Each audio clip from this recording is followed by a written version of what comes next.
આપણા એશિયાટિક સિંહોનો એકમાત્ર આપણો આ વિસ્તાર ગીર અને સાસણ, એમાં આજથી 13 તારીખ સુધી 10 તારીખથી 13 તારીખ સુધી આપણે સિંહની જે ગણતરી કરવા માટે અંદાજિત ગણતરી કરીએ છીએ એની શુભ શરૂઆત પ્રાથમિક ગણતરી આજે બપોરના 2 વાગ્યાથી આવતીકાલે બપોરના 2 વાગ્યા સુધી પ્રાથમિક ગણતરી બધી જગ્યાએ પૂર્ણ થઈ જશે અને જે 13 તારીખ બપોરના 2 વાગ્યા સુધીમાં આખરી ગણતરી છે એ પૂર્ણ થઈ જશે.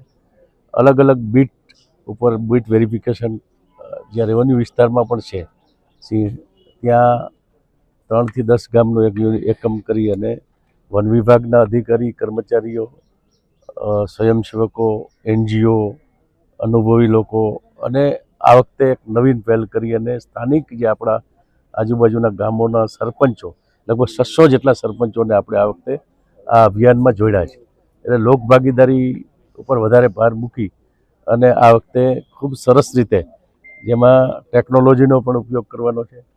બીટ વેરિફિકેશન પદ્ધતિ ખૂબ સરસ છે અને ખૂબ સારી રીતે આ વખતે સિંહની જે આ ગણતરી 2020 પછી, ત્યારે 20 વખતે તો કોરોના હતો, તો આ વખતે ખૂબ સરસ રીતે એકદમ આની ગણતરી ઝીણવટપૂર્વક રીતની જે તૈયારીઓ થઈ છે એના ઉપરથી ખૂબ સારી રીતે 13 તારીખે આખરી ગણતરી પણ પૂર્ણ થઈ જવાની છે અને એનું સંપૂર્ણ આયોજન અને પૂર્વ આયોજન લગભગ 1 મહિના કરતાં પણ વધારે સમયથી અમારા વન વિભાગના અધિકારી કર્મચારી છે એ કરી રહ્યા હતા. 11 જિલ્લા અને 58 તાલુકાઓમાં આપણે આ ગણતરી છે આ વખતે હાથ ઉપર લીધી. આખો એનો વિસ્તાર આટલો ખૂબ મોટો વિસ્તાર છે.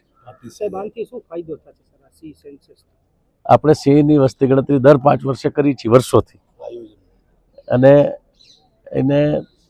એના કારણે 5 વર્ષે જે પહેલાં એવું હતું કે પૂનમના દિવસે અવલોકન કરતા હતા, પછી અલગ અલગ પદ્ધતિઓ બદલાતી રહી. અત્યારે હવે તો ટેકનોલોજીનો યુગ છે એટલે અત્યારે એનો અને માનવબળ બે રીતે ખૂબ સરસ રીતે આપણે આયોજન કરી છે અને એના અંદાજ આપણે ચોક્કસ આવે એના માટે દર 5 વર્ષે વન વિભાગ છે એ સિંહની ગણતરી કરે છે.